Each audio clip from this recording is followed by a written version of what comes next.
Good morning Telangana. దేశవ్యాప్తంగా కూడా parliament ఎన్నికలకు ఇప్పటికే అన్ని పార్టీలు సర్వం సిద్ధమవుతా ఉన్నాయి. ఇప్పటికే బీజేపీ 195 మందితో దేశవ్యాప్తంగా మొదటి జాబితాను విడుదల చేస్తే ఇక కాంగ్రెస్ పార్టీ మొదటి జాబితాగా 39 మంది పేర్లు ఖరారు చేసింది. ఇందులో తెలంగాణ విషయానికి వస్తే అటు బీజేపీ 9 మంది మొదటి జాబితాను విడుదల చేస్తే కాంగ్రెస్ పార్టీ నిన్న తాజాగా 4 పేర్లను ఇక ఖరారు చేసింది. వంశీచందర్ రెడ్డి మహబూబ్ నగర్ కావచ్చు, ఇక నల్గొండ రఘువీర్ రెడ్డి కావచ్చు, బలరాం నాయక్ కావచ్చు, ఇక సురేష్ షెట్కర్. సో 4 పేర్లను ఇక కాంగ్రెస్ పార్టీ మొదటి జాబితాలో ప్రకటించింది.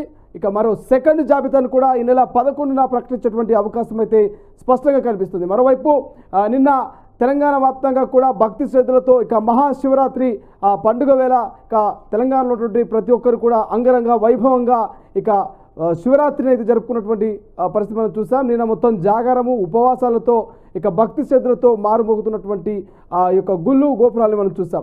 సో చూద్దాం, ప్రధానంగా ఇవాళ ఉన్నటువంటి దినపత్రికలోని వార్తలు చూద్దాం, అనంతరం పూర్తి వార్తల వివరణలకు పోదాం. సో 100 రూపాయల గ్యాస్ తగ్గింపుతో కూడా కొంత మహిళల్లో ఊరట కనిపిస్తోంది. సో దానికి సంబంధించిన వార్త కూడా మనకు ప్రధానంగా కనిపిస్తోంది. కాబట్టి ఒక్కసారి వార్తల వివరణ హెడ్లైన్స్ చూద్దాం మొదటగా, అనంతరం వివరణలకు వెళ్దాం.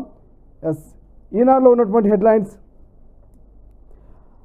అభివృద్ధి ఎజెండా, ఎన్నికల సమయంలోనే రాజకీయాలు, ఓల్డ్ సిటీ కాదు ఒరిజినల్ సిటీ, చంచల్గూడ జైలు స్థానంలో పేదలకు విద్యా సంస్థ, ఇక ఎంజీబీఎస్ ఫలక్నామా మెట్రో శంకుస్థాపన కార్యక్రమంలో సీఎం రేవంత్.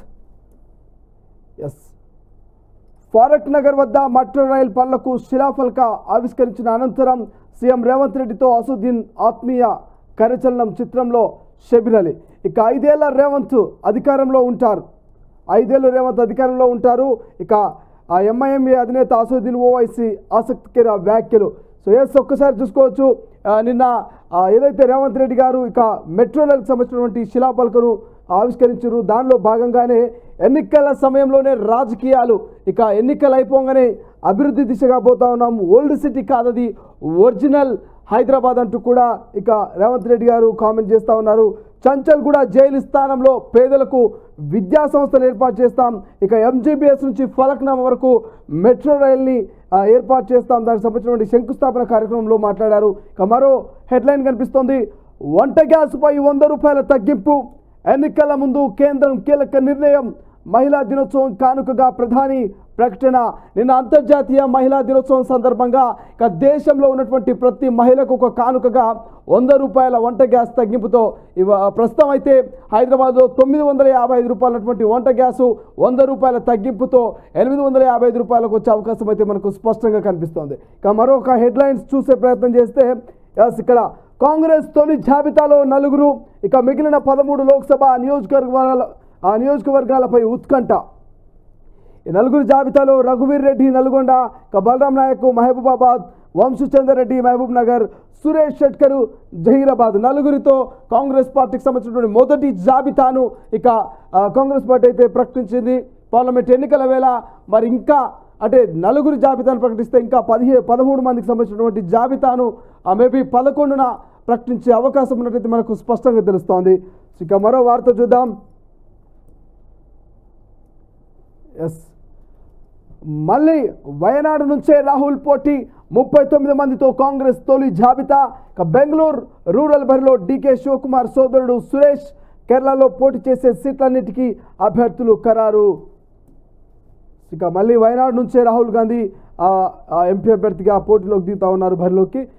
చేరికలపై భాజపా దృష్టి, జలగం సీతారాం నాయకులతో చర్చలు, బలమైన అభ్యర్థులే లక్ష్యంగా కమలం వ్యూహం, రంగంలోకి జాతీయ నాయకత్వం. సో మీ అందరికీ తెలుసు, ఇప్పటికే భారతీయ జనతా పార్టీ 9 మంది అభ్యర్థులతో మొదటి జాబితాను విడుదల చేసింది. మిగిలినటువంటి అభ్యర్థుల జాబితా కోసము మిగిలిన అభ్యర్థుల ఆ యొక్క వేటలో బీజేపీ పడ్డట్టు తెలుస్తోంది. ప్రధానంగా గెలుపు గుర్రాల్ని చూస్ చేసుకుంటూ ఉంది. కాబట్టి సో జలగం ఇక సీతారాం నాయకులతో చర్చలు జరుపుతోంది, బలమైన నాయకుల్ని పార్టీలోకి తీసుకునేటువంటి ప్రయత్నం చేస్తోంది. మరో వార్త, రాజ్యసభకు సుధామూర్తి నామినేట్ చేసిన రాష్ట్రపతి, సుధామూర్తి గారిని రాజ్యసభకు నామినేట్ చేశారు రాష్ట్రపతి గారు. ఎస్, ఏపీ ప్రయోజనాల కోసమే కలిసి పనిచేద్దాం, భాజపా తెదేపా జనసేన సంయుక్త నిర్ణయం, మిత్రపక్షాలకు 30 అసెంబ్లీ 8 లోక్సభ స్థానాలు పొత్తును నేడు ప్రకటించే అవకాశం. ఇప్పటికే ఢిల్లీకి చంద్రబాబు నాయుడు వెళ్ళినట్టు తెలుస్తోంది స్పష్టంగా. ఇక భాజపా, భారతీయ జనతా పార్టీ, ఇక టీడీపీ, ఇక జనసేన 3 కలిసి పనిచేసేటువంటి పరిస్థితి కనిపిస్తోంది. 30 అసెంబ్లీ, ఇక 8 లోక్సభ స్థానాలకు పొత్తును నేడు ప్రకటించే అవకాశం ఉన్నట్టు మనకు ప్రధానంగా కనిపిస్తోంది. ఎస్, పని పూర్తయింది, ఏడాది గడువుంది. ఇక గుత్తేదారుకు భిన్న సమాచారంతో ధృవీకరణ పత్రాలు ఇచ్చిన ఇంజనీర్లు. మేడిగడ్డ బ్యారేజ్ పనుల్లో లీలలెన్నో. ఇక తవ్విన కొద్దీ ఏదైనా పుట్టల తవ్వుతూ ఉంటే పాములు ఎట్లా బయటకు వస్తూ ఉంటాయో, పుట్టను తవ్వుతూ ఉంటే చెదలు ఎలా బయటకు వస్తూ ఉంటుందో, ఇక మేడిగడ్డ, ఈ అన్నారము, సుందిల్లా, ఓవరాల్ కాళేశ్వరం విషయానికి వస్తే తవ్విన కొద్దీ అవినీతి అక్రమాలు బయటపడతా ఉన్నాయి, అనేక లొసుగులు బయటపడతా ఉన్నాయి. పని పూర్తయింది, ఏడాది గడువుందంట. గుత్తేదారుకు భిన్న సమాచారంతో ధృవీకరణ పత్రాలు ఇచ్చిన ఇంజనీర్లు. ఇక మేడిగడ్డ బ్యారేజ్ పనుల్లో లీలలెన్నోనంట. ఒక చేత్తో పని పూర్తయినట్లు, అదే చేత్తో పని పూర్తికి గడువు పొడిగిస్తున్నట్లు ఆదేశాలు. ఈ 2 ఇచ్చింది ఒకే గుత్తేదారుకు. అది కూడా పని పూర్తయినట్లు ధృవీకరణ పత్రం ఇచ్చిన 15 రోజులకే కుంగడంతో పాటు పియర్స్ దెబ్బతిన్న మేడిగడ్డ బ్యారేజీ నిర్మాణంలో గుత్తేదారు ఇంజనీర్ల కుమ్మకైన తీరుకు అద్దం పట్టే అంశాలు ఎన్నో వెలుగులోకి వస్తున్నాయి. ఇదేం దారుణాలు రా నాయన. అందినోనికి అందినంత దోసుకున్నట్టున్నాడు, దొరికినోనికి దొరికినంత తిన్నట్టున్నాడు. ఇది కాళేశ్వరమా లేకపోతే కడుపులో వేసుకునే ఈశ్వరమా అర్థం కాలే. మొత్తం మీద మాత్రం తెలంగాణ ప్రజల సొమ్మును, రక్తాన్ని తాగుతున్నటువంటి దొంగల ముఠా మొత్తం కాళేశ్వరంలోనే ఉన్నట్టు తెలుస్తూ ఉంది. కాళేశ్వరం మీనే బతికినట్టు తెలుస్తూ ఉంది. ఎస్, ఒక్కసారి వెలుగులో ఉన్నటువంటి హెడ్లైన్ చూస్తే సేమ్ ది వంట గ్యాస్ ధర 100 తగ్గింపు. వంట గ్యాస్ సిలిండర్ ధరను 100 రూపాయలు తగ్గిస్తున్నట్టు ప్రధాని నరేంద్ర మోడీ శుక్రవారం ట్విట్టర్లో ప్రకటించారు, ఎక్స్ ప్లాట్ఫామ్ ధర. ఇక ఈ నిర్ణయం లక్షలాది మహిళలపై ఆర్థిక భారాన్ని తగ్గిస్తుందని, ముఖ్యంగా మన నారీ శక్తికి ప్రయోజనం చేకూరుస్తుందని పేర్కొన్నారు. తాజా తగ్గింపుతో ఢిల్లీలో గ్యాస్ సిలిండర్ ధర ఇక 803కు చేరుకోనుంది. హైదరాబాద్లో 955 ఉన్న సిలిండర్ ధరను 855కు తగ్గనుంది. సర్కార్ ఆదాయానికి టానిక్ 100 కోట్ల గండి. రాత్రికి రాత్రే చీకటి జీవోతో పర్మిషన్లు ఇచ్చిన గత బీఆర్ఎస్ సర్కార్. ఇక 5 ఏళ్లకు పర్మిషన్ ఇచ్చి 3 ఏళ్లు పన్ను మినహాయింపు. విదేశీ మద్యం అమ్మకాలకి అనుమతులున్న లోకల్ లిక్కర్ కూడా సేల్. అనుమతి లేకున్నా నేరుగా విదేశాల నుంచి లిక్కర్ దిగుమతులు. అక్రమాలపై కూపీ లాగుతున్న సర్కార్. ఈ టానిక్ అనేటువంటి మందుల దుకాణం ఉన్నది. అంటే ఇక బార్ షాపు, వైన్ షాప్ లెక్క ఈ టానిక్ అనేది ఇక కార్పొరేట్ స్టైల్లో ఈ దుకాణము, ఈ టానిక్ అనేది రాత్రికి రాత్రి చీకటి జీవోతో పర్మిషన్లు అట. 5 ఏళ్లకు పర్మిషన్ ఇస్తే 3 ఏళ్ళు పన్ను మినహాయించిరట. 2-3 దుకాణాలకు పర్మిషన్లు ఇస్తే 9-10 దుకాణాల దాకా వీళ్ళు తెరుచుకొని ఓపెన్గా దందా చేసుకున్నారు. 100 కోట్లు గండి కొట్టిరట సర్కార్కు.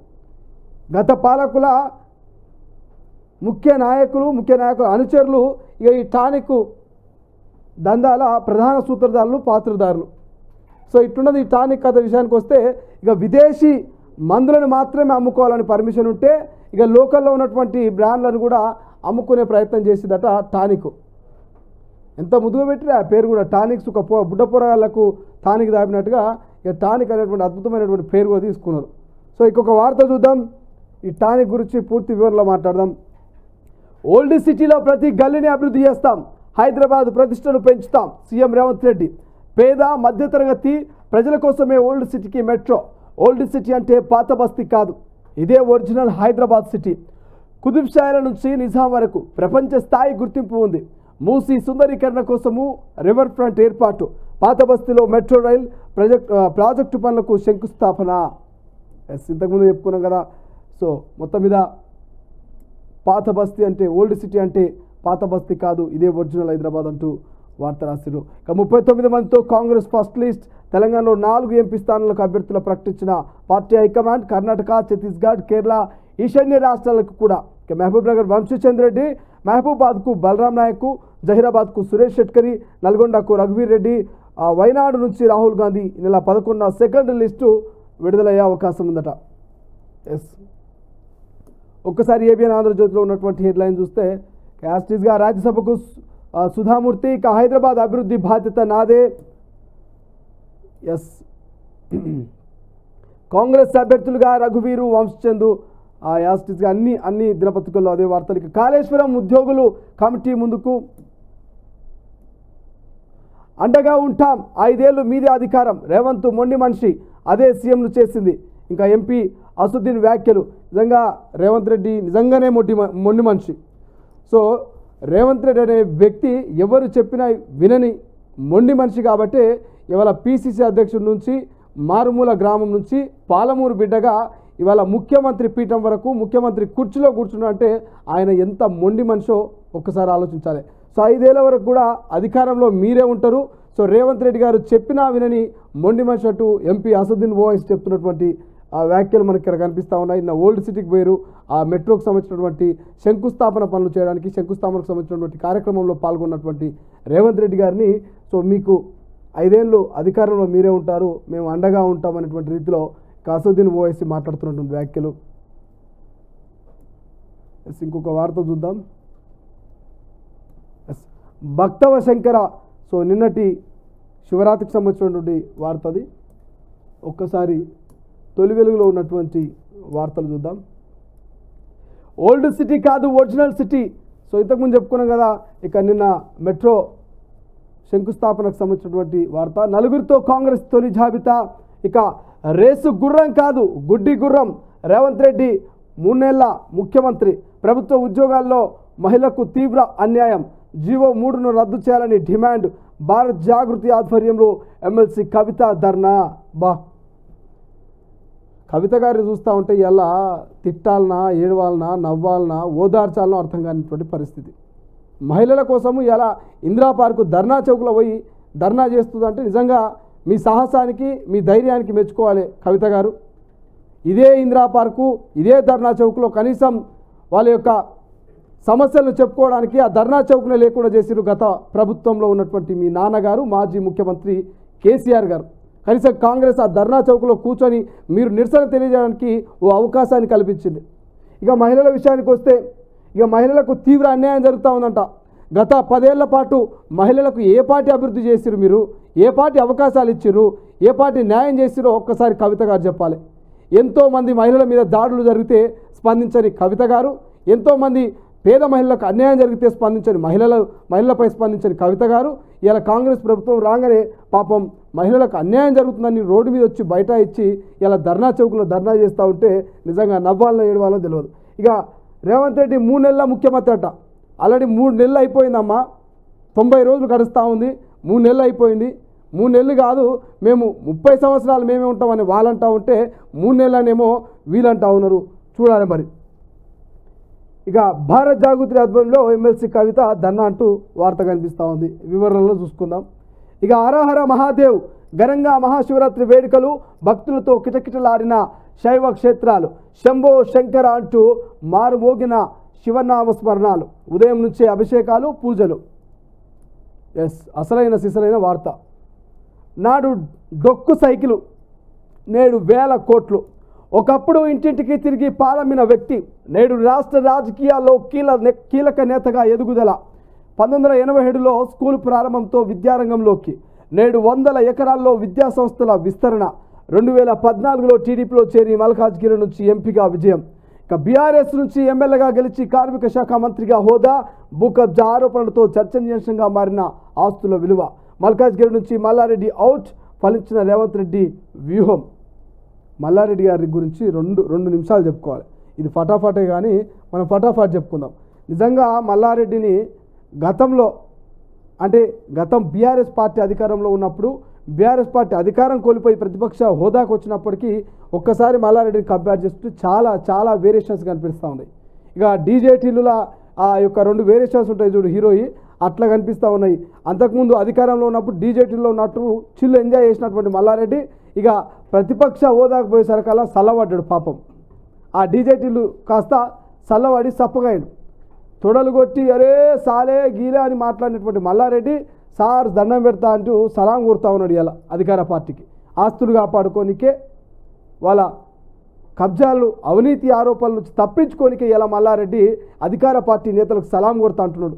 తల వంచే ప్రయత్నం చేస్తూ ఉన్నాడు.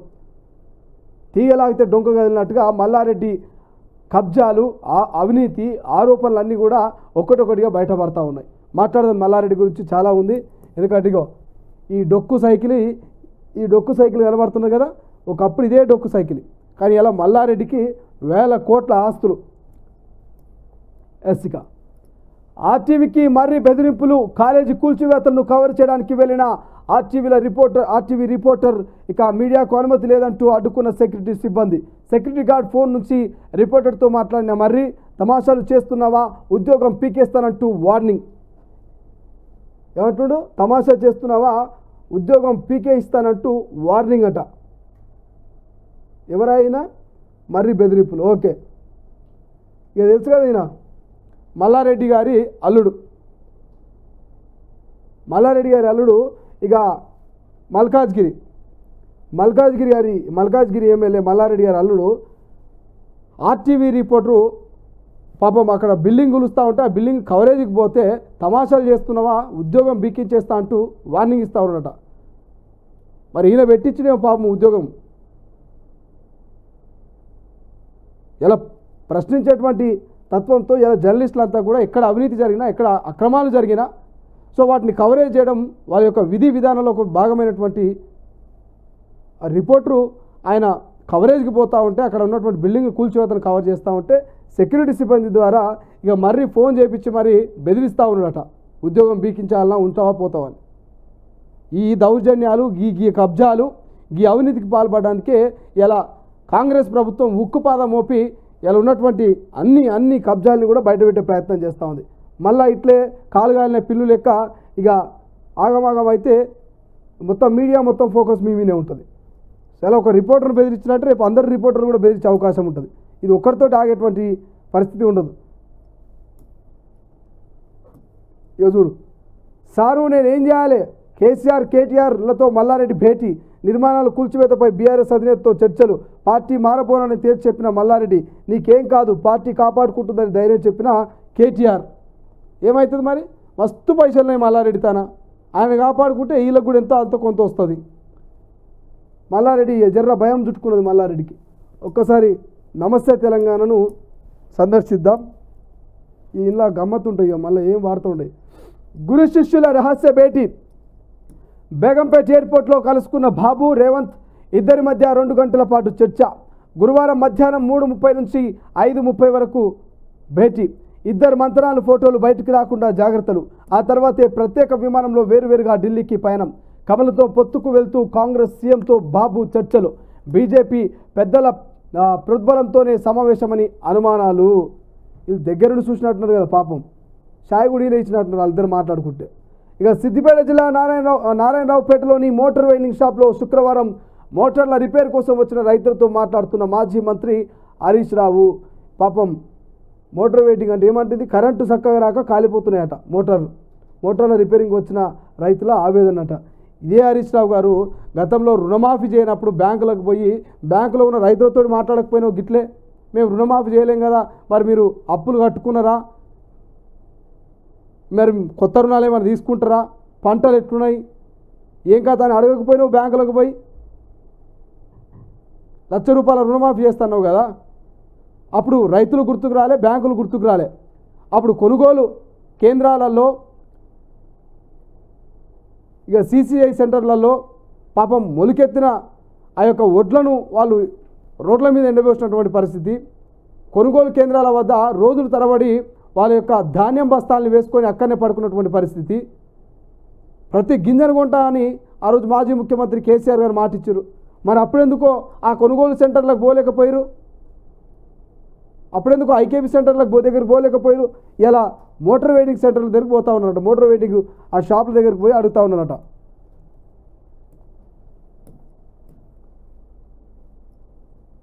బీజేపీతో టీడీపీ పోతూ 6 ఏళ్ల తర్వాత జత కట్టిన బాబు అట. ఇక ఎన్నికలప్పుడే రాజకీయం, తర్వాత అభివృద్ధి పనే మా దృష్టి సంబంధించి ఇంతకుముందు చదువుకున్నాం మనం. ఇక శ్రీశైలం డ్యాం భద్రతకు పెనుముప్పు,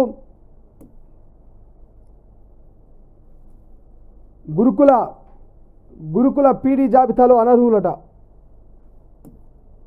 ఇవి ప్రధానంగా మనకు కనిపిస్తా ఉన్నాయి అన్ని దినపత్రికలు. ఒక్కసారి